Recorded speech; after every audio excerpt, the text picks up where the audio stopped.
الحمد لله الذي حمده نور وذكره طهور والصلاة والسلام على سيد كل طيب طاهر وعلى آله وأصحابه الأطائب الأطاهر. أما بعد فأعوذ بالله السميع العليم من الشيطان اللعين الرجيم. بسم الله الرحمن الرحيم. اللهم صل على سيدنا ومولانا محمد معدن الجود والکرم وآلہ وصحبہ وبارک وسلم. ناظرین محترم، آپ دیکھ رہے ہیں پروگرام انوار علم اور میں ہوں آپ کا میزبان حافظ محمد عمار قریشی. سب سے پہلے تو وطن عزیز ملک خداداد قلعہ اسلام پاکستان میں موجود اور حیدر کرار مولا علی مشکل کشا کرم اللہ تعالی وجہ الکریم کے چاہنے والوں کے شہر حیدرآباد میں موجود اور کنٹری نیوز کے تمام ہی ناظرین سامعین کو حافظ محمد عمار قریشی کا السلام علیکم ورحمۃ اللہ وبرکاتہ. آج ہم جس شخصیت کے بارے میں اور جس شخصیت کی شہادت کو آج ہم خراج تحسین پیش کرنے کے لیے آپ کے سامنے حاضر ہوئے ہیں، وہ شخصیت وہ ہیں کہ جو نواسہ رسول ہیں، کہ جن کے لیے زمین کربلا خود کہتی ہے کہ میں ویران میں بیابان تھی، مجھے توجہ کا مرکز بنانے والی ذات حسین ابن علی کی ہے. ناظرین محترم، وہ شخصیت کہ جو کبھی سرکار کی دوش پر سوار ہوتے ہیں اور سرکار جن کے لیے اپنے سجدے کو طویل کرتے ہیں، وہ شخصیت کہ سرکار جن کے گلے پر بوسہ دیتے ہیں کبھی ماتھے پر اور سرکار کو جن کا رونا پسند نہیں. ناظرین محترم، آج ہم ان شخصیت کے بارے میں ذکر کرنے آئے ہیں کہ جنہوں نے شریعت اور اسلام کو بچایا ہے. اور شاعر کہتے ہیں کہ پیاسا حسین کو کہوں اتنا تو بے ادب نہیں، لمسے لبے حسین کو ترسا ہے آب ریت پر، اور میں وہ سرکش ہوں جو زیر تاب آتا نہیں. میں کرتا نہیں کسی سلطان دنیا کو سلام، لیکن جب بات آئے حسین ابن علی کی تو میں غلام ابن غلام ابن غلام. اور حسین آپ سے سیکھا ہے بولنا میں نے، ظلم دیکھ کر خاموش رہ نہیں سکتا، میں جوئے علم میں غوطہ زنی کا قائل ہوں. جھک نہ جائے کوئی پھر سے باطل کے سامنے، بچوں کو سناؤ پھر سے تم قصہ حسین کا. ناظرین محترم، جیسا کہ آپ جانتے ہیں انوار علم میں ہمارے ساتھ ہر ہفتے نئی شخصیات، نئے ایسے لوگ جو کہ دین کی صحیح معنوں میں خدمت کر رہے ہیں، ایسے لوگ ہمارے سامنے ہمارے ساتھ ہوتے ہیں اور ہم تک دین کی معلومات فراہم کرتے ہیں، ہم تک دین کی معلومات پہنچاتے ہیں. اور وہ شخصیات جو کہ جن کو سن کر ہم اپنی زندگیوں میں بہت سی تبدیلیوں کو بھی محسوس کرتے ہیں. آج بھی ہمارے ساتھ ایک ایسی حیدرآباد کی مشہور و معروف شخصیت، علمی شخصیت، اور جو سیدنا سخی عبد الوہاب شاہ جیلانی علیہ رحمہ شہنشاہ حیدرآباد، ان کے سجادہ نشین بھی ہیں، حضرت علامہ و مولانا الحاج پیر حسان قادری چشتی فریدی دامت برکاتہ القدسی آج ہمارے ساتھ موجود ہیں. اور آج ہم ان سے سیکھیں گے حسین ابن علی رضی اللہ تعالیٰ عنہ کے بارے میں کہ آپ نواسہ رسول، آپ سلطان کربلا، آپ سید الشہداء. آپ سے سنیں گے کہ آپ بتائیں ہمیں کہ ان کے واقعات کیا تھے، ان کی شہادت کیا تھی، اور وہ عظیم شہادت کہ جس کے لیے شاعر نے یہ بھی کہا کہ حسین تیرا، حسین میرا، حسین رب کا، حسین سب کا، وہ خشکیوں کا، سمندروں کا، وہ صوفیوں کا، قلندروں کا. اور حسین گرنا شہید ہوتا تو آج گھر گھر یزید ہوتا، نبی کی سنت آیا نہ ہوتی، خدا کے گھر میں اذان نہ ہوتی. السلام علیکم علامہ حسان صاحب، کیسے ہیں؟ خیریت سے؟ آپ ٹھیک ہیں؟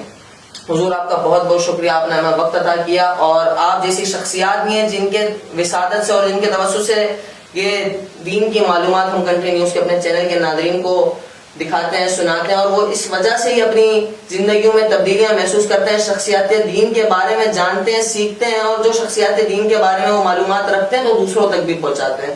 حضور آپ کا بہت بہت شکریہ. ہم ایک بریک کے بعد اپنے سلسلے کو اور اپنی گفتگو کو مزید آگے لے کے چلیں گے. اور آپ کو جیسے کہ پتہ ہے کہ آج عاشور کا دن ہے اور ہم ذکر کر رہے ہیں حسین ابن علی رضی اللہ تعالیٰ عنہ، نواسہ رسول، سلطان کربلا کا. اور ناظرین محترم، ہم آتے ہیں ایک چھوٹے سے بریک کے بعد اور ہم اپنے علامہ صاحب سے یہ تمام چیزیں جانیں گے، شہادت کربلا جانیں گے، واقعہ کربلا جانیں گے اور بہت سی باتیں جانیں گے. آپ ہمارے ساتھ جڑے رہیں، سیکھتے رہیں اور سنیں ہمارے مزید آگے پروگرام کو، تاکہ آپ مزید علم دین کو حاصل کر سکیں، شخصیات دین کے بارے میں جان سکیں. ملتے ہیں چھوٹے سے بریک کے بعد. ہمارے ساتھ اس بہترین پروگرام اور اس منفرد پروگرام میں ہمارے ساتھ تعاون کرنے والے اجوا کوکنگ آئل اور یونیک موٹرز کے ہم بہت مشکور ہیں کہ جو ہمارے ساتھ اس بہترین پروگرام میں، اس منفرد پروگرام میں ہمارے ساتھ تعاون کرتے ہیں. Unique, elegant, smooth, stylish, brisk, comfortable, passionate. Unique DS Motors Private Limited. آپ کی کوکنگ کی طرح اجوا ہے یونیک. اجوا کوکنگ آئل اور بناسپتی. ویلکم بیک ناظرین، آپ دیکھ رہے ہیں پروگرام انوار علم اور میں ہوں آپ کا میزبان حافظ محمد عمار قریشی. ناظرین محترم، جیسے کہ بریک سے پہلے آپ کو بتایا کہ ہم آج کس شخصیت کے بارے میں ذکر کرنے والے ہیں اور کس شخصیت کے بارے میں جاننے والے ہیں ہمارے علامہ احسان صاحب سے. تو علامہ صاحب، میرا سب سے پہلا سوال آپ سے یہ ہے کہ حضرت امام حسین رضی اللہ تعالیٰ عنہ نے یزید کی بیعت کیوں نہیں کی، اور اگر آپ بیعت کر لیتے تو کیا نقصانات ہوتے، اور ایسے اور بھی کوئی صحابہ کرام یا ایسی اور بھی کوئی شخصیات تھی جن سے یزید بیعت لینا چاہتا تھا؟ بسم اللہ الرحمن الرحیم، الصلاۃ والسلام علیک یا رسول اللہ وعلی آلک و اصحابک یا نور اللہ. سب سے پہلے تو میں کنٹری نیوز اور ہمارے عمار رئیس اللہ آپ کا اور تمام آپ کی جو ٹیم ہے سب کا شکر گزار ہوں کہ جنہوں نے مجھے اس عظیم ذکر کے لیے مدعو کیا. اللہ تعالیٰ آپ کو مزید دین متین کی خدمت کی توفیق عطا فرمائے. میں دربار عالیہ سیدنا سخی عبدالوہاب شاہ گیلانی رحمۃ اللہ تعالیٰ علیہ کا خادم غلام ہونے کی حیثیت سے حاضر ہوں، اور جیسا آپ جانتے ہیں کہ سخی کا دربار بھی جناب غوث اعظم رضی اللہ تعالیٰ عنہ کی اولاد ہیں، اور جناب غوث اعظم رضی اللہ تعالیٰ عنہ اولاد ہیں حضرت امام حسن مجتبیٰ اور حضرت امام حسین مجتبیٰ کی آل میں سے ہیں. تو اللہ تعالیٰ ہم کو ان سب کے فیض سے مالا مال فرمائے. سب سے پہلے تو یہ یاد رکھیں کہ یزید پلید جو تھا وہ در حقیقت ان شخصیات کی بیعت لینا چاہتا تھا کہ جن شخصیات کو لوگ دل سے تسلیم کرتے تھے، قبول کرتے تھے، ایسی شخصیات. اور اس کی وجہ کیا تھی؟ سب سے پہلے میں خاص وجہ بیان کرنا چاہوں گا. بہت سارے لوگ جو ہے وہ ایسی بھی معاذ اللہ باتیں کرتے ہیں کہ یہ تو دو شہزادوں کی جنگ تھی، اور جو ہے وہ معاذ اللہ ثم معاذ اللہ وہ کہتے ہیں کہ جی اقتدار کی جنگ تھی. بالکل اقتدار کی جنگ نہیں تھی، کوئی اقتدار کی جنگ نہیں تھی. اگر اقتدار کی جنگ ہوتی تو اقتدار پر تو یزید جو ہے وہ قابض آ چکا تھا. یزید نے جو ہے وہ بادشاہت کا نظام بنا دیا تھا، اور یزید جو ہے وہ اپنی جو ہے اس سیٹ کو اس نے جو ہے وہ پکڑ لیا تھا. حضرت امیر معاویہ رضی اللہ تعالیٰ عنہ کے انتقال کے بعد وہ شخص وہاں قابض ہو چکا تھا. تو وہ حکومت تو وہ سنبھال چکا تھا. حقیقتاً لڑائی حکومت کی نہیں تھی، لڑائی اس بات کی تھی کہ یزید جانتا تھا کہ لوگ مجھے بادشاہ تو تسلیم کر سکتے ہیں مگر رسول کا خلیفہ تسلیم نہیں کریں گے جب تک کہ حسین ابن علی رضی اللہ تعالیٰ اور دیگر کچھ صحابہ تھے کہ جب تک وہ میری بیعت نہیں کریں گے کوئی مجھے خلیفہ نہیں مانے گا، خلیفۃ المسلمین تسلیم نہیں کرے گا. کیونکہ حضرت ابو بکر صدیق رضی اللہ تعالیٰ خلیفۃ الرسول، حضرت عمر خلیفۃ الرسول، خلیفۃ مسلمانوں کے خلیفہ تھے، حضرت عثمان غنی رضی اللہ تعالیٰ مسلمانوں کے خلیفہ قرار پائے، حضرت علی کرم اللہ وجہ، حضرت امام حسن مجتبیٰ رضی اللہ تعالیٰ. بعد میں حضرت امام حسن نے جب حضرت امیر معاویہ رضی اللہ تعالیٰ کی سے صلح کی، بیعت کی، تو حضرت امیر معاویہ کو بھی لوگوں نے جو ہے وہ خلیفہ تسلیم کیا. تو یزید جانتا تھا کہ لوگ مجھے خلیفہ جب ہی تسلیم کریں گے جب حسین ابن علی میری بیعت کریں گے. اچھا، حضرت امام حسین رضی اللہ تعالیٰ عنہ کے علاوہ اور صحابی تھے جن سے یزید چاہتا تھا کہ وہ بھی میری بیعت کریں، جن میں حضرت عبداللہ ابن عمر رضی اللہ تعالیٰ عنہ، حضرت عبداللہ رضی اللہ تعالیٰ عنہ، یہ وہ صحابی تھے جن سے یزید چاہتا تھا کہ یہ بھی میری بیعت کریں. لیکن جب یزید نے مدینہ منورہ یہ پیغام پہنچوایا کہ مدینہ کے گورنر سے کہا کہ ان کی بیعت لو، تو حضرت عبداللہ ابن عمر اور حضرت عبداللہ رضی اللہ تعالیٰ عنہما یہ دونوں صحابی مدینہ شریف سے، جو حضرت عبداللہ ابن زبیر اور حضرت عبداللہ ابن عمر، یہ دونوں صحابی مدینہ سے روانہ ہو گئے. حضرت امام علی مقام امام حسین رضی اللہ تعالیٰ عنہ کو جب یہ بات پتہ چلی کہ یزید نے مجھے بلایا ہے، یزید کے گورنر نے بلایا ہے، تو اب آپ جو ہے وہ چلے گئے. لیکن بیعت کیوں نہیں کی؟ بیعت اس لیے نہیں کی کہ حضرت امام علی مقام کا فرمانا یہ تھا کہ اگر میں یزید کی بیعت کر لیتا ہوں تو قیامت تک آنے والے لوگوں کے لیے یہ دلیل بن جائے گی کہ فاسق اور فاجر کی بیعت کی جا سکتی ہے، کیونکہ حضور کے نواسے نے بھی ایک فاسق کی بیعت کی. یزید کا معاملہ کیا تھا؟ وہ زانی شخص تھا، زنا کو اور شراب اور زنا ایسے کاموں میں، شرابی تھا، زانی تھا، ایسے کاموں کو وہ معاذ اللہ پسند کرتا تھا، اور ایسے کام کرنے والا شخص فاسق ہے. اور جو خلافت کا منصب ہے یہ امامت کبریٰ ہے. حضرت امام حسین رضی اللہ تعالی عنہ نے فرمایا کہ ایسے شخص کو امامت کبریٰ نہیں دی جا سکتی، خلیفہ تسلیم نہیں کیا جا سکتا جو شخص فاسق ہو اور فاجر ہو. اسی لیے آپ نے اس طرح وہ امامت پر اور خلافت پر آ جاتا تو مسلمانوں پر یہ چیز عام ہو جاتی. پھر کل کو آنے والے وقت میں آج تک جو ہے جس طرح سے معاذ اللہ ابھی ہمارے یہاں دور ہے کہ ہم جو ہے وہ ووٹ ڈالتے ہوئے یہ سوچتے ہی نہیں ہیں کہ اس کو ووٹ دے رہے ہیں، اس کا دین سے تعلق کتنا ہے، ہم تو بس ووٹ ڈال رہے ہیں. جبکہ امام حسین رضی اللہ تعالیٰ عنہ کے جو اصل ماننے والے ہیں ان کو یہ چاہیے کہ اسی کو جو ہے وہ امامت کبریٰ کے لیے چنے جس شخص نے حضور علیہ الصلوۃ والسلام کے دین پر جو عمل کرنے والا. اچھا حضور امام حسین رضی اللہ تعالیٰ اگر بیعت کر لیتے تو نقصانات کیا ہوتے؟ یہ سوال کا ایک حصہ تھا. جی یہی نا کہ نقصان یہ ہوتا ہے کہ آج تک جو ہے وہ لوگ پھر فاسق کی بیعت کرنے کو جائز اس لیے کہتے ہیں کہ امام علی مقام شریعت بھی پھر وہی نا. دیکھیں نا آپ ظاہر سی بات ہے فاسق شخص کون ہے؟ وہ شخص ہے جو حضور کی شریعت کو پامال کرے، یعنی جو ہے وہ فسق والے کام کرے، شراب کو عام سمجھے، زنا کو عام سمجھے، اسی طرح سے جو ہے وہ گناہ کے کاموں کو عام کرے.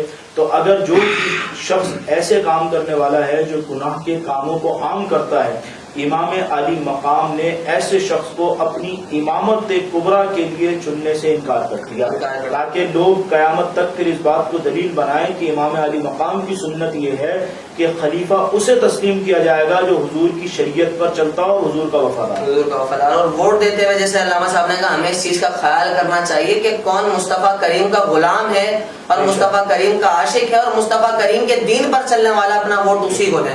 حضور میرا سوال آپ سے دوسرا یہ ہے کہ حضرت امام حسین نے ہجرت کر کے مکے کی طرف ہجرت کی وہاں سے مدینہ سے، تو آپ نے وہاں ہجرت کیوں کی اور مکہ کو ہی پسند کیوں فرمایا آپ نے؟ دیکھیں ایک تو بات یہ ہے کہ پہلی بات تو یہ کہ مدینے سے جب آپ مکہ گئے، ایک تو مدینہ چھوڑنا، جب یہاں سے انسان اپنے گھر والوں کو سب کو چھوڑ کر مدینہ شریف کی طرف جاتا ہے، وہ کاروبار چھوڑ کر جاتا ہے، گھر چھوڑ کر جاتا ہے. ایک عام مسلمان کاروبار اپنا یہاں چھوڑ دیا اس نے حیدرآباد میں، گھر یہاں چھوڑ دیا، گھر والوں کو یہاں چھوڑ دیا، وہ مدینے پہنچ گیا.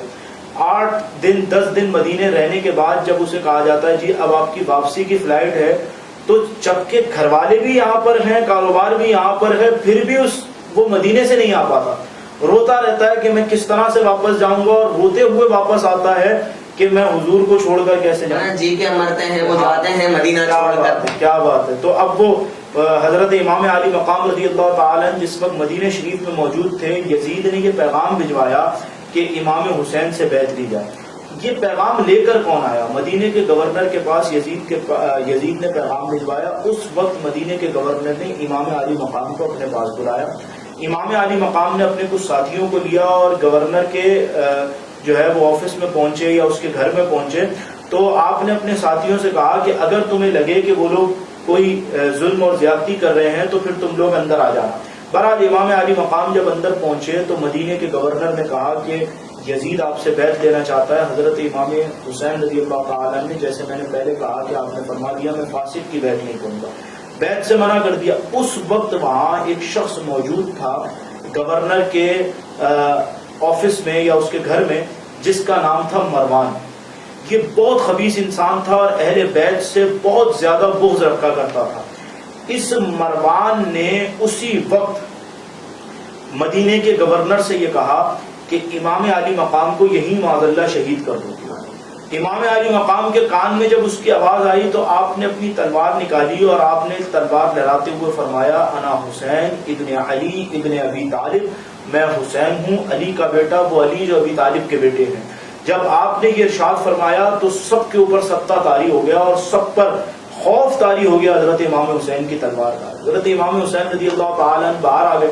لیکن ہوا یوں کہ اب حضرت امام علی مقام کو یہ نظر آیا کہ یزیدی فوج نے مدینہ شریف میں آپ کو تنگ کرنا شروع کیا ہے اور آپ نے یہ فرمایا کہ یہ میرے خون کے پیاسے ہیں اور میری وجہ سے مدینہ میں اگر یہ مجھ پر حملہ کریں گے تو اہل مدینہ جو مجھ سے محبت کرتے ہیں وہ سب بھی جو ہے یزیدی فوج سے لڑیں گے اور مدینہ شریف میں خون خرابہ ہوگا تو آپ نے فرمایا کہ میں مدینہ نہیں چاہتا کہ مدینہ شریف میں خون خرابہ ہو، اسی لیے آپ نے اپنے نانا جان کے مزار مبارک پر گئے، روضہ مبارک پر گئے، حضور علیہ الصلوۃ والسلام کے پاس گئے اور خوب روئے اور پھر وہاں سے رخصت طلب کی اور مکہ شریف کی طرف روانہ ہوئے۔ اب جو مکہ شریف کی طرف روانہ ہوئے اس کی وجہ کیا تھی؟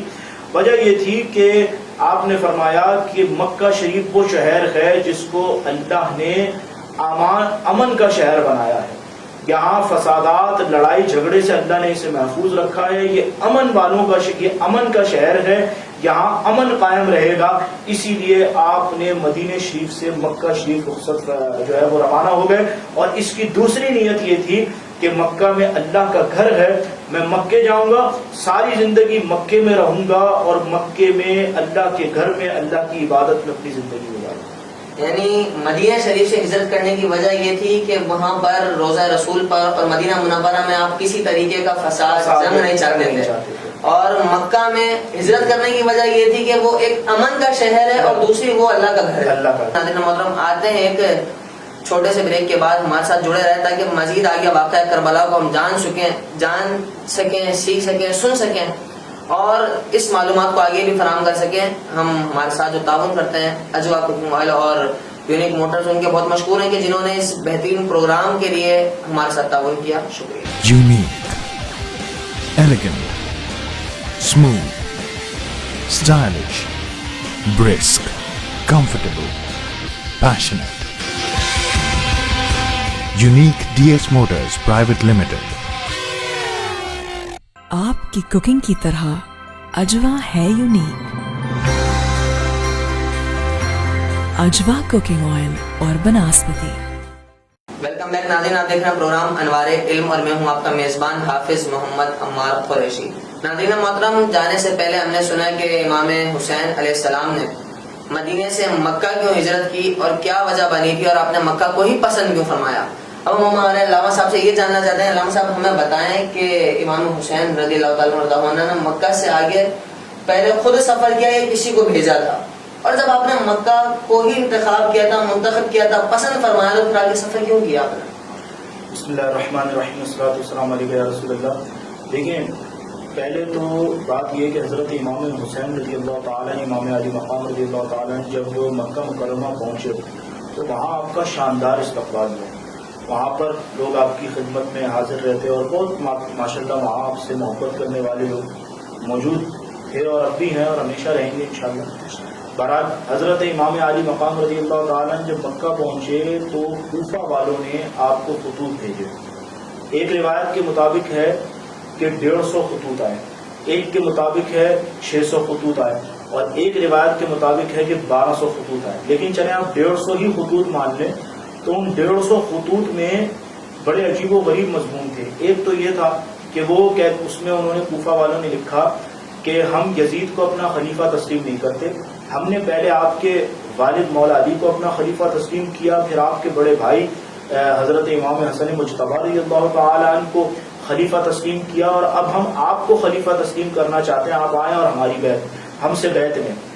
تو حضرت امام علی مقام کو کچھ خطوط اس طرح کے تھے، پھر کچھ خطوط ایسے آئے جن میں یہ لکھا ہوا تھا کہ اے امام علی مقام، اگر آپ نہیں آتے تو ہمیں مجبوراً یزید کی بیعت کرنی ہوگی، اور روز محشر ہم اللہ رب العزت کی بارگاہ میں یہ عرض کریں گے کہ یا اللہ، ہم نے اس فاسق کی بیعت اس لیے کی کہ ہم امام علی مقام نواسہ رسول کو اپنے پاس بلاتے تھے کہ آپ ہماری بیعت ہم سے بیعت لیں، لیکن کیونکہ نواسہ رسول ہمارے پاس نہیں آئے اسی لیے ہم نے ایک فاسق شخص کی بیعت کی۔ یعنی بروز حشر ہم آپ کو ذمہ دیں گے، آپ کے بارے میں یہ الفاظ کہیں گے اور آپ کو ذمہ دار ٹھہرائیں گے۔ تو جب حضرت امام علی مقام رضی اللہ تعالیٰ عنہ کو یہ بات پتہ چلی تو آپ نے فرمایا کہ اب یہ شرعی معاملہ ہے اور انہوں نے ایسی بات کی ہے، تو امام علی مقام نے اپنی جانب سے پہلے حضرت مسلم بن عقیل رضی اللہ تعالیٰ عنہ کو اپنا جو ہے وہ قاصد بنا کر اور اپنی جانب سے جو ہے وہ ذمہ داریاں دے کر وہاں بھیجا، اور ایک خط ساتھ بھیجا جس میں یہ لکھا تھا کہ جو بھی حضرت مسلم بن عقیل سے ملے، جو مسلم بن عقیل کی بیعت کرے گا در حقیقت اس نے میری ہی بیعت کی. یعنی سفیر حسین سفیر سے حسین کہا جاتا ہے حضرت مسلم بن عقیل رضی اللہ تعالی عنہ کو وہاں بھیجا. پھر حضرت مسلم بن عقیل رضی اللہ تعالی عنہ جب جانے لگے تو آپ کے 2 بیٹے آپ کے ساتھ، جنہوں نے آپ سے خود کہا کہ نہیں ہم آپ کے ساتھ جانا چاہتے ہیں، جن میں ایک جناب محمد اور ایک میں ایک جناب اون، یہ دونوں آپ کے ساتھ روانہ ہوئے. پہلے مدینہ شریف پہنچے، وہاں اپنے کچھ رشتہ داروں سے ملاقات کی اور پھر ان سے رخصت لے کر جو ہے وہ کوفہ کی طرف چلے گئے. اور پھر کوفہ میں جو ہے وہاں پر جو کچھ ہوا یہ آپ سب جانتے ہیں کہ کوفہ میں پہلے 40,000 لوگوں نے کم و بیش آپ کے ہاتھ پر بیعت کی اور آپ کی روزانہ دعوتیں، اور آپ کو جو ہے اس وقت مختار سقفی نامی شخص تھا جس نے آپ کو اپنے گھر پر جو ہے وہ جگہ دی، اور اس کے بعد وہاں پر آ کر لوگ ان کی بیعت کرتے تھے. ایک بات یاد رکھیں کہ بات ضمن آ گئی اس لیے میں عرض کر دوں، ایک شخص ہے مختار سقفی جس نے جو اہل بیت کا بڑا محب تھا، اس نے حضرت مسلم بن عقیل کو بھی اپنے یہاں جگہ دی. بعد میں جب کچھ وقت ہوا حضرت امام حسین رضی اللہ تعالیٰ عنہ کی شہادت کے بعد اس کو جو ہے وہ موقع ملا تو اس نے یزیدی فوجیوں کو چن چن کر قتل کیا، چن چن کر. جن جن لوگوں نے حضرت امام علی مقام کو جو ہے ان کی شہادت میں یا ان کے گھرانے کی شہادت میں شامل تھے، ان کے ساتھیوں کی شہادت میں شامل، ان کو چن چن کے قتل کیا. لیکن اتنے اچھے کام کرنے کے بعد اس میں ایسا غرور آیا کہ معاذ اللہ ثم معاذ اللہ اس نے نبوت کا دعویٰ کیا.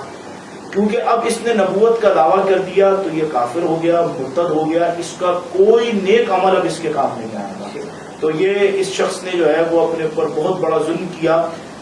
اللہ تعالی ہم سب کو حضور علیہ الصلوۃ والسلام کی ختم نبوت پر آخری سانس تک پختہ ایمان رکھنے کی توفیق عطا فرمائے. حضرت مسلم بن عقیل رضی اللہ تعالیٰ نے جو ہے جب یہ دیکھا کہ 40,000 لوگوں نے بیعت کر لی ہے تو آپ نے کم و بیش 40,000 افراد نے، تو آپ نے جو ہے حضرت امام علی مقام کو خط لکھا کہ حضور یہاں آ جائیں، حالات بہت بہتر ہیں، لوگ ہماری بیعت کر رہے ہیں اور یہاں لوگ بڑی محبت کرنے والے ہیں. امام علی مقام کو جب وہ خط پہنچنے والا تھا یا وہ وہاں خط آپ کے پاس سے روانہ ہو گیا، اتنے میں یزید نے اپنے جو ہے وہ بن زیاد کو وہاں کا گورنر بنا کر بھیجا اور پھر اس نے چال چلی اور حضرت مسلم بن عقیل رضی اللہ تعالیٰ عنہ کے بارے میں کہا جو انہیں پکڑوائے گا اسے انعام دیا جائے گا. پھر ایک بہت طویل موضوع ہے کہ حضرت مسلم بن عقیل رضی اللہ تعالیٰ عنہ کا جو ہے ان سب نے جنہوں نے بیعت کی تھی ان سب کوفیوں نے حضرت مسلم بن عقیل کا معاذ اللہ ساتھ چھوڑ دیا. اور ایک بات یہ بھی کہا جاتی ہے کوفی لا یوفی کہ کوفی وفادار نہیں ہوتا. بس انہوں نے وہی کیا نا کہ انہوں نے حضرت مسلم بن عقیل رضی اللہ تعالیٰ عنہ کا وہاں ساتھ چھوڑ دیا اور اکیلا تنہا حضرت مسلم بن عقیل رضی اللہ تعالیٰ عنہ کو چھوڑا، حتیٰ کہ مسلم بن عقیل رضی اللہ تعالیٰ عنہ اور آپ کے دونوں شہزادوں کو شہید کر دیا گیا. اور حضرت مسلم بن عقیل آخری وقت تک یہی اسی بات پر پریشان رہے کہ حضرت امام علی مقام کو تو خط یہ ملا ہے کہ وہ وہاں حالات بہت بہتر ہیں، جب وہ یہاں پہنچیں گے تو پھر یہ ان کے ساتھ کیا سلوک کرے گا. اور اسی اس میں آپ کی شہادت ہو گئی اور انا للہ و انا الیہ راجعون. حضرت مسلم بن عقیل رضی اللہ تعالیٰ شہید ہو گئے. لیکن حضرت امام علی مقام کو جیسا آپ نے پوچھا وجہ کیا بنی، تو یہ خط پہنچا کہ حالات بہتر ہیں اور لوگ بیعت کر رہے ہیں تو آپ کو اس لیے کوفہ کی طرف روانہ ہونا پڑا. اور راستے میں پھر کربلا میں مارکا ہے، کربلا جو ہے پیش آیا. ناظرین مکرم، جیسا کہ آپ نے ابھی حضرت مسلم بن عقیل رضی اللہ تعالیٰ عنہ کی شہادت کا واقعہ سنا کہ کس طرح ان کو شہید کیا گیا اور کس طرح کوفیوں نے ان کا ساتھ چھوڑا. اب حضور ہم آپ سے سوال یہ کرنا چاہتے ہیں، امام علی مقام کے 7 سے 10 محرم 3 ایام آخر کے اور اس کے تیسرے ایام نماز عصر کے وقت آپ کی شہادت ہوئی، تو ان 3 ایام کے بارے میں آپ کچھ ارشاد فرمائیں، کیا واقعات تھے؟ بسم اللہ الرحمن الرحیم والصلاۃ والسلام علیہ رسول اللہ. دیکھیں یہ تو ایک ایسا واقعہ ہے جو انسان کے دل کو ہلا کے رکھ دیتا ہے. نواسہ رسول امام علی مقام امام حسین رضی اللہ تعالیٰ عنہ آپ کے ساتھیوں اور آپ کی آل پر جو ظلم کیے گئے وہ قیامت تک اس کی مثال نہیں مل سکتی. دیکھیے حضرت امام حسین رضی اللہ تعالیٰ عنہ نے بیعت کرنے سے منع کر دیا. یزیدی فوج وہاں پہنچی اور جن کے سپہ سالار جو ہے وہ جناب بھول بھی تھے اور وہاں پر پھر ان کے جو فوج کو جو سنبھال رہے تھے وہ حضرت سعد بن ابی وقاص رضی اللہ تعالی عنہ جو عشرہ مبشرہ میں سے ہیں، صحابی رسول ہیں، ان کا بیٹا جس کا نام ہے بن سعد، یہ وہاں موجود تھا اور یہ بھی یزیدی لشکر میں موجود تھا. لیکن ایک بات یاد رکھیں کہ بیٹے کی خطاؤں کی وجہ سے باپ کو برا بھلا کہنا یہ ظلم ہے. اس کی وجہ یہ ہے کہ دیکھیں بہت سے لوگ یزید کی جو ہے وہ گندی حرکتوں کی وجہ سے حضرت امیر معاویہ رضی اللہ تعالیٰ عنہ کے اوپر معاذ اللہ جو ہے وہ طنز کرتے، غلط باتیں کہتے ہیں. اسی طرح بہت سے لوگ بن سعد کی غلط حرکتوں کی وجہ سے حضرت سعد بن ابی وقاص رضی اللہ تعالیٰ عنہ کو بھی معاذ اللہ غلط الفاظ کہتے ہیں. جبکہ یہ یاد رکھیں کہ قرآن ہمارے سامنے ہے. حضرت نوح علیہ السلام نبی ہیں، اللہ نے قرآن میں ان کا ذکر کیا، اور نبیوں میں بھی بہت اعلیٰ مقام رکھنے والے نبی ہیں. سب سے اعلیٰ مقام ہمارے آقا جناب محمد مصطفیٰ صلی اللہ علیہ وسلم کا ہے، مگر اور دیگر جو نبی ہیں ان میں حضرت نوح کو بھی جو ہے وہ بڑی فضیلت حاصل ہے، بڑا ان کا ذکر قرآن میں موجود ہے. تو حضرت نوح علیہ السلام کا جو بیٹا تھا اس نے حضرت نوح علیہ السلام کے پاس جو ہے بیعت نہیں کی تھی، حضرت نوح علیہ السلام سے مخالفت کی معاذ اللہ، اور وہ پھر عذاب میں غرق ہوا. تو اگر معاذ اللہ بیٹے کی وجہ سے باپ کے اوپر انگلی اٹھائیں گے تو پھر یہ بات کہاں تک جائے گی؟ تو یہ بہت بڑا ظلم ہے، ایسا نہیں کرنا چاہیے. بہرحال یہ بن سعد جو ہے یہ بھی اس میں شامل تھا. ان لوگوں نے جنگ چھیڑی، حملہ کیا. حضرت امام علی مقام امام حسین رضی اللہ تعالی عنہ کے ساتھی، آپ پر جان نثار کرنے والے ساتھی، کیونکہ وہ لوگ جنگ کی نیت سے نہیں گئے تھے، حضرت امام علی مقام جنگ کی نیت سے نہیں گئے تھے، وہ تو کوفیوں کے بلانے پر گئے تھے. لیکن کربلا کے جو مقام ہے بچے بھی تھے. ہاں یہ بات ہے نا، دیکھیں اگر جنگ کے ارادے سے ہوتے تو فوج لے کر جاتے، لیکن وہ تو اپنی بہن کو بھی ساتھ لے کر گئے، اپنے بچوں کو ساتھ لے کر گئے، گھر والوں کو ساتھ لے کر گئے، بچیوں کو ساتھ لے کر گئے. مدینے جانے والے تھے، اگر آپ کہتے کہ جنگ کے لیے چلنا تو سب آپ جہاں نثار کرنے کے لیے راضی ہو جاتے سارا. اور مکہ میں آپ کے چاہنے والوں کی کمی نہیں تھی. یمن جو ہے وہ حاتم طائی کا جو پوتا تھا وہ آپ کے پاس پوری فوج بھیجنے پر راضی تھا. آپ کے لیے پاس تو ساتھیوں کی کمی تھی ہی نہیں. بہرحال حضرت امام علی مقام سے جب انہوں نے جنگ شروع کی تو ان ظالموں کے مقابلے میں حضرت امام علی مقام کے جانثار جا کر لڑنا شروع ہوئے، حتیٰ کہ 50 آپ کے ساتھی ایک ایک کر کر شہید ہو گئے. اس کے بعد پیچھے کون بچا؟ آپ کے بھانجے، آپ کے بھتیجے، آپ کے صاحبزادے. آپ کے 4 بھتیجے آپ کے ساتھ تھے حضرت امام حسین مجتبی رضی اللہ تعالیٰ عنہ کی اولاد میں سے، جن چاروں کی شہادت حضرت امام حسین کے اوپر انہوں نے اپنی جانیں قربان کر دی. اس میں جو خاص حضرت قاسم رضی اللہ تعالیٰ عنہ جو حضرت امام حسن کی صاحبزادے تھے، جن کی جو ہے وہ شباب آقا علیہ الصلوۃ والسلام میں آتی تھی، اور جن کی شادی ان قریب حضرت امام حسین کی اپنی صاحبزادی سے ہونے والی تھی. حضرت امام حسین سے انہوں نے اجازت طلب کی کہ چچا جان مجھے اجازت دیں کہ میں اب ان کے مقابلے میں آؤں. تو حضرت امام حسین نے فرمایا کہ میں تمہیں اجازت کیسے دوں گا، میرے بھائی حسن کی خواہش تھی کہ تمہارا نکاح میری بیٹی سے ہو. تو آپ نے فرمایا، اب ان کی عمر دیکھیں کتنی ہے، صرف 19 سال. آج ہمارے ہاں 19 سال کا لڑکا کھیل کودوں کو پسند کرتا ہے، اور وہاں 19 سال کی عمر کے حضرت قاسم فرما رہے ہیں کہ مجھے شام شہادت نوش فرمانا ہے، آپ مجھے اجازت عطا فرمائیں. یہ تربیت اور یہ گھرانے بھی تو رسول کا کیا بات ہے، کیا بات ہے. حضرت قاسم کو حضرت امام حسین رضی اللہ تعالیٰ نے جب کہا کہ میرے بھائی کی خواہش یہ تھی کہ تمہاری شادی میری بیٹی سے ہو تو میں تمہیں کیسے اجازت دوں، تو حضرت قاسم نے فرمایا کہ آپ کے بھائی نے ایک حکم اور فرمایا تھا. کہا وہ کیا؟ کہا کہ آپ کے بھائی نے مجھے ایک تعویذ دیا تھا اور کہا تھا کہ جب سخت وقت آئے تو اسے کھول کر دیکھنا. کہا آج سے زیادہ سخت وقت ہم پر نہیں آیا، جب میں نے کھول کر دیکھا تو اس میں یہ حکم تھا کہ جس وقت میرا حسین میرا چھوٹا بھائی سخت مشکل میں ہو تو تم اپنی جان اس پر نثار کر دو. تو کہا یہ حکم آیا ہے تو یہ آپ اپنے بھائی کا حکم کیسے ٹال سکتے ہیں. حضرت امام حسین نے انہیں گلے لگایا اور اجازت عطا فرمائی. آپ بھی لڑتے لڑتے اللہ کی راہ میں شہید ہو گئے. اور اس کے بعد حضرت کے اپنی بہن حضرت زینب تشریف لائیں اور آ کر فرمایا، بھائی میرے یہ 2 چھوٹے بیٹے ہیں، 2 بچے ہیں، میں چاہتی ہوں یہ بھی تم پر اپنی جان بار دوں. تو حضرت امام حسین نے فرمایا کہ بہن میں اپنے ان بھانجوں کو، ان چھوٹے بچوں کو کیسے تیروں کے درمیان لڑتے ہوئے دیکھوں گا. آپ ان کا جذبہ اور یہ دیکھیں کہ یہ کہنا آسان ہے مگر کرنا کتنا مشکل ہے کہ اپنے بھتیجوں کو، اپنے بھانجوں کو، ساتھیوں کو ایک ایک کر کر قربان کرنا اور سامنے دیکھنا کہ وہ قربان ہو رہے ہیں. تو حضرت زینب رضی اللہ تعالی عنہ نے فرمایا کہ نہیں بھائی میرے بچوں کو یہ موقع دو کہ وہ جنت الفردوس میں جائیں اور آقا علیہ الصلوۃ والسلام کے ہاتھوں جام کوثر نوش کریں۔ اللہ اکبر کبیرہ۔ حضرت زینب رضی اللہ تعالیٰ عنہ کی یہ بات سن کر امام علی مقام نے انہیں روانہ کر دیا۔ وہ دونوں بچے بھی گئے اور دونوں حضرت امام علی مقام کے بھانجے حضرت امام حسین پر انہوں نے اپنی جان نثار کر دی اور وہ بھی شہید ہو گئے۔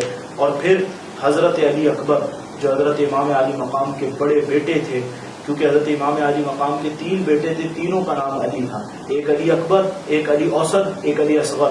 فرمایا کہ ابا جان مجھے اجازت عطا فرمائے کہ اب میں جاؤں، اب یہ ان کی عمر صرف 18 سال ہے، کہا کہ میں جاؤں اور جا کر آپ پر اپنی جان نچھاور کروں۔ تو حضرت امام علی مقام نے فرمایا کہ میں تمہیں کیسے اجازت دوں، تو تم تو میرے آقا علیہ الصلوۃ والسلام میں تمہاری شبیہ آتی ہے۔ کہا کہ نہیں آپ مجھے اجازت عطا فرمائیں۔ اجازت دی اور میدان میں چلے گئے۔ جب آپ میدان میں گئے اور آپ نے جا کر آواز لگائی کہ میں علی ہوں، حسین کا بیٹا، اور وہ حسین جو علی شیر خدا کے بیٹے ہیں، تو ساری فوج پر ایک سبتہ طاری ہو گیا، کسی میں حکمت نہیں تھی کہ وہ آگے بڑھے۔ اس وقت بن سعد نے کہا کہ تم میں سے جو اس بچے کو شہید کرے گا، معاذ اللہ قتل کرے گا، میں اسے موصل کی گورنری دلاؤں گا۔ اس وقت ایک بہت بڑا پہلوان تھا جو آپ کے مقابلے پر آیا، آپ نے ایک تلوار کا وار کیا اور اس کو ڈھیر کر دیا۔ پھر اس کا بھائی آیا، آپ نے اس کو ڈھیر کر دیا۔ پھر اس کا باپ خود، جس کے بارے میں مشہور تھا کہ یہ کئیوں سے اکیلا لڑ سکتا ہے، یہ 18 سال کا بچہ، جب سامنے سے 18 سال کے حضرت علی اکبر رضی اللہ تعالیٰ عنہ کے سامنے جب وہ پہلوان آیا تو آپ نے فرمایا میں علی ہوں، علی شیر خدا امام علی کرم اللہ وجہہ کا بیٹا، اور یہ کہہ کر آپ نے اس پر بھی وار کیا اور اسے بھی واصل جہنم کر دیا۔ دیکھیں نا، وہ ایک سلسلہ بتایا جاتا تھا کہ مولا علی کا پوتا ہوں، میں مولا علی کا پوتا ہوں۔ اور پھر اس کے بعد آپ نے 80 یزیدیوں کو آپ نے وہاں واصل جہنم کیا، اور ان 80 افراد کو اس 18 سال کے بچے نے واصل جہنم کیا۔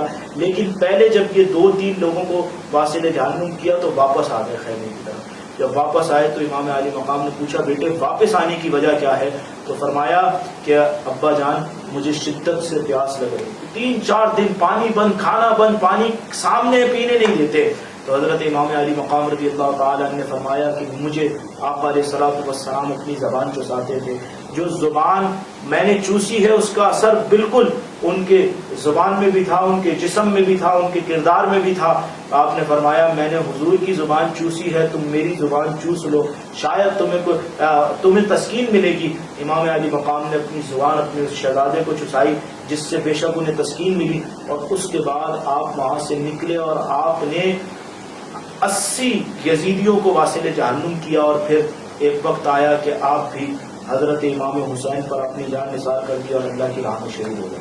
اور اس کے بعد حضرت علی اصغر، حضرت عباس بھی اسی طرح شہید ہوئے۔ مولا عباس رضی اللہ تعالیٰ نے حضرت امام علی مقام کے بھائی کہ جب آپ کو پتا چلا کہ بچہ پیاسا ہے، بچے کے لیے پانی لینے گئے، تو ایک جب پانی لینے گئے تو آپ کا پہلے ایک بازو کاٹا گیا معاذ اللہ، پھر دوسرا بازو، پھر حتیٰ کہ آپ کو شہید کر دیا گیا۔ حضرت عباس علمدار رضی اللہ تعالیٰ عنہ آپ پر شہید ہو گئے۔ پھر حضرت علی اصغر جو 6 ماہ کے بچے تھے، آپ کے لیے پانی مانگا گیا کہ اس بچے کو تو پانی دے دو، تو ظالموں نے ان پر ایک نیزہ چلایا، ایک تیر چلایا اور آپ کے حلق میں پیوست ہوا، جس کی وجہ سے آپ کا خون اچھلا اور آپ بھی شہید ہو گئے۔ مگر امام حسین کو سلام کہ امام حسین فرماتے ہیں کہ یا اللہ تو میرے علی اصغر کی قربانی کو بھی قبول فرما لے۔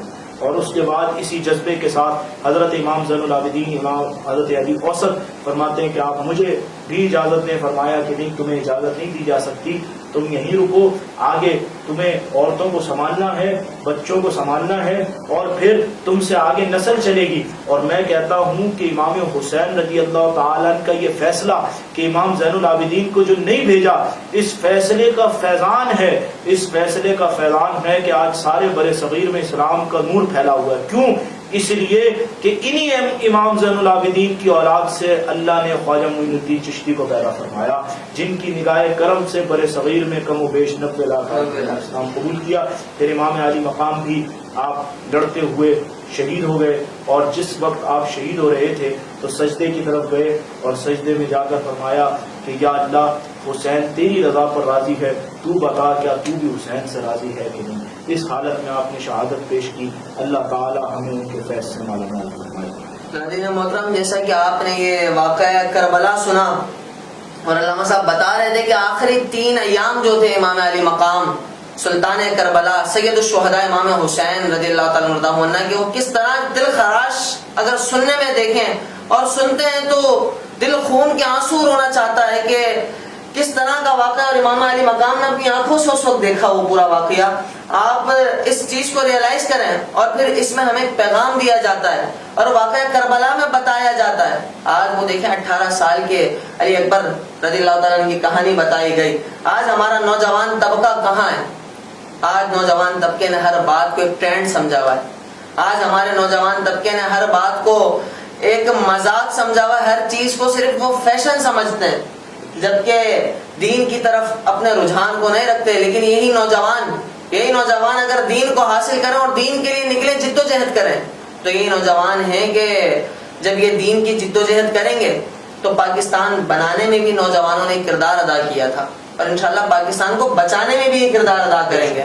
ناظرین محترم، اب بس ہم اپنا آخری سوال کی طرف علامہ صاحب کی طرف جاتے ہیں اور یہی آخری سوال ہم علامہ صاحب سے جانیں گے، سیکھیں گے، سنیں گے کہ حضور ہمارا سوال آپ سے یہ ہے کہ واقعہ کربلا سے ہمیں کیا درس ملتا ہے، کیا سبق ملتا ہے، اور پھر نوجوانوں کے لیے بھی ایک اہم سبق آپ ہمارے ناظرین کو بتائیں تاکہ وہ بسم اللہ الرحمن الرحیم، الصلاۃ والسلام علیک یا رسول اللہ۔ دیکھیں، کربلا کا واقعہ ہمیں یہی سبق دے رہا ہے کہ امام علی مقام رضی اللہ تعالی عنہ نے اپنا سب کچھ قربان کر دیا مگر حضور علیہ الصلوۃ والسلام کی شریعت پر آنچ نہیں آئی۔ فاسق کی بیعت اس لیے نہیں کی، چاہتے تو امام علی مقام اس کی بیعت کر لیتے اور اپنی زندگی بآسانی گزارتے، لیکن آپ نے بیعت کیوں نہیں کی؟ اس لیے کہ ایک فاسق کو جو ہے وہ اپنا خلیفہ نہیں بنایا جا سکتا۔ دوسری بات، امام علی مقام نے اپنی جان تو قربان کر دی مگر نماز قضا نہیں ہونے دی۔ آج ہماری مسجدیں اگر فجر کی نماز میں جائیں تو 2 سے 3 آدمی ہوتے ہیں، کیوں؟ ہم یہ کہنے والے کہ ہم حسینی ہیں، امام حسین کو ماننے والے ہیں، امام حسین سے محبت کرنے والے ہیں، ہم امام علی مقام کا نام لے کر جو ہے وہ مسجدوں کو ویران کر نام لیں اور مسجدوں میں بھی نہ جائیں، امام علی مقام کا نام لیں اور جو ہے وہ شریعت کو پامال کریں، تو اس سے مراد یہ کہ ہمارا عشق ابھی پکا نہیں ہے۔ یاد رکھیں، جو لوگ امام علی مقام نے اس حالت میں بھی ان عورتوں کے سروں پر چادریں برقرار تھیں، ان عورتوں کے پردے برقرار تھے، ان مردوں کے سجدے برقرار تھے۔ آج کیا معاملہ ہے کہ ہمیں دیکھنے کو ملتا ہے، آپ کل پرسوں اور آج، میں کسی کے اوپر طنز نہیں کرتا، لیکن اگر آپ شہر میں دیکھیں تو آپ کو نظر آئے گا کہ جو ہے وہ عورتیں جو ہیں وہ بغیر پردے کے گھوم رہی ہیں، اور وہ بات یہ ہوتی ہے کہ جی یہ امام حسین رضی اللہ تعالیٰ عنہ کا دن منا رہے ہیں۔ امام حسین نے جان قربان کر کے بھی جو ہے وہ شریعت کو پامال نہیں ہونے دیا۔ ایک بے پردہ عورت ہو جو پردے سے دور ہو، ایک ایسی عورت ہو جو پردے کے قریب تک نہ ہو، ایسا مرد ہو جو نماز پڑھنے نہ جاتا ہو اور وہ کہے میں حسینی ہوں، تو اس سے بڑا ظلم کیا ہو سکتا ہے؟ یہ امام حسین کا مشن نہیں ہے کہ آپ نے 3 دن حلیم پکائی اور اس کو بانٹ دیا اور نیاز کر لیا، اور یہ جائز عمل ہے، سارے ناجائز نہیں ہے۔ معاذ اللہ، میں نے ناجائز نہیں کہتا، ہم خود جو ہے امام حسین رضی اللہ تعالیٰ عنہ کی نیاز کھانے والے اور کرنے والے، لیکن بتانے کا مقصد یہ ہے کہ امام حسین رضی اللہ تعالیٰ عنہ سے محبت کا ثبوت یہ ہے کہ آپ جو ہے وہ نیاز بھی کریں لیکن اس کے ساتھ پورے سال نماز بھی پڑھیں، پورے سال شریعت پر عمل بھی کریں۔ اللہ تعالیٰ ہم سب کو اپنے سوالے کی توفیق عطا فرمائے۔ ناظرین محترم، جیسا کہ آپ نے دیکھا ہمارے قبلہ علامہ احسان الہی قادری چشتی فریدی دامت برکاتہ القدسیہ کتنا بہترین پیغام ہمیں دے رہے تھے کہ ہمیں صرف نیاز کرنی نہیں ہے، صرف نیاز ہی نہیں کرنی بلکہ نماز بھی پڑھنی ہے، اور حق اور باطل میں فرق کو رکھنا ہے، سمجھنا ہے، حق بات کہنے سے گریز نہیں کرنا۔ اور جو امام علی مقام نے کربلا میں شریعت کو پیچھے نہ ہونے دیا، پامال نہ کیا اور قرآن کے حکموں کو مکمل کیا، جیسے قرآن میں کہا گیا قل للمؤمنین یغضوا من ابصارہم ویحفظوا فروجہم، مومن مردوں سے کہہ دیجئے کہ اپنی نظروں کو نیچے رکھیں، اپنی شرمگاہوں کی حفاظت کریں۔ قل للمؤمنات یغضضن من ابصارہن ویحفظن فروجہن، آگے دوسری آیت میں فرمایا گیا کہ مومن عورتوں سے بھی کہہ دیجئے کہ اپنی نظروں کو نیچے رکھیں، اپنی شرمگاہوں کی حفاظت کریں۔ تو جیسا علامہ صاحب نے بھی بتایا کہ آخری کے 2-3 ایام میں اس طرح کا ماحول ہوتا ہے کہ پردے اتار دیے جاتے ہیں، دوپٹے نہیں ہوتے، اور صرف عورتوں کی طرف ہی، مردوں کی طرف بھی ہوتا ہے، وہ بھی بے پردگی کی طرف بہت راغب ہوتے ہیں۔ خاص اس لیے مجلسوں خاص اس لیے محافلوں میں اور روڈوں پر اور ان جگہوں پر ہوتے ہیں کہ معاذ اللہ وہ اس طرح کے غلط کاموں میں، تو ایسوں سے تو اللہ تعالیٰ رحم فرمائے. تو یہ پیغام امام حسین نہیں تھا، امام حسین کا پیغام تھا کہ نماز بھی پڑھو، پردہ بھی کرو، شریعت کی پاسداری بھی کرو، فاسق فاجر کو اپنا حکمران تسلیم نہ کرو. اور کہتے ہیں علی کی الفت کا تاج رکھتے ہیں، ہر مرض کا علاج رکھتے ہیں، ہمیں کیا ڈر یزیدیت کا سے بھلا ہم حسینی ہیں، حسینی مزاج رکھتے ہیں. ملتے ہیں اگلے پروگرام میں ایک نئے موضوع کے ساتھ، ایک نئی بات کے ساتھ، نئے مقصد کے ساتھ، نئی شخصیت کے ساتھ اور نئے دینی شخصیت کے حوالے سے بات کرتے ہوئے ملتے ہیں نئے پروگرام میں نئے انداز کے ساتھ.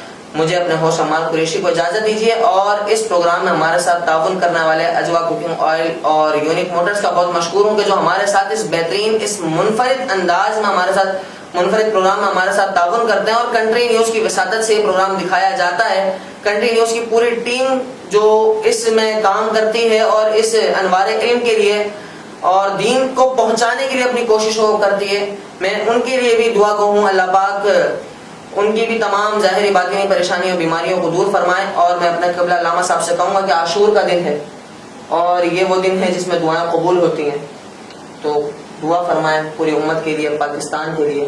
الحمدللہ رب العالمین والعاقبۃ للمتقین والصلاۃ والسلام علیک یا رسول کریم بخمسۃ نطفی بها هذا الوباء الحاتم المصطفى والمرتضى والمحمد الفاتح اللهم اهدنا الصراط المستقيم صراط الذين انعمت عليهم غیر المغضوب علیہم ولا الضالین.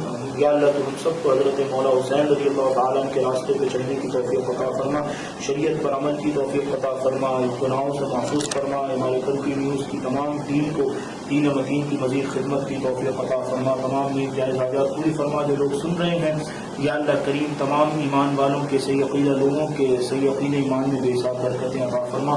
یا اللہ کریم جو دعائیں روزانہ مانگتے گلے مانگتے سب کے سامنے مانگتے مانگی جو دل میں سب جانتا سب کو آپ علیہ الصلوۃ والسلام اپنے پیاروں کے سر پر مقبول منظور فرما لے. تیرے بھی علیہ الصلوۃ والسلام تیرے پیاروں نے جن چیزوں کا سوال کیا ہمیں بھی عطا فرما، جن سے پناہ مانگی ہمیں بھی ان سے محفوظ فرما. یا اللہ کریم ہمارے والدین کے ہم سب کی بے حساب بخشش فرما دے. یا اللہ کریم پیاروں کے امام حسین کے مولا علی غوث پاک خواجہ صاحب سید آباد کے رسول اللہ کے سبھی سے شہداؤں کے فیض سے ہم سب کو مالا مال فرما. یا مجیب یا مجیب یا مجیب الصلوۃ والسلام علیہ رسول اللہ.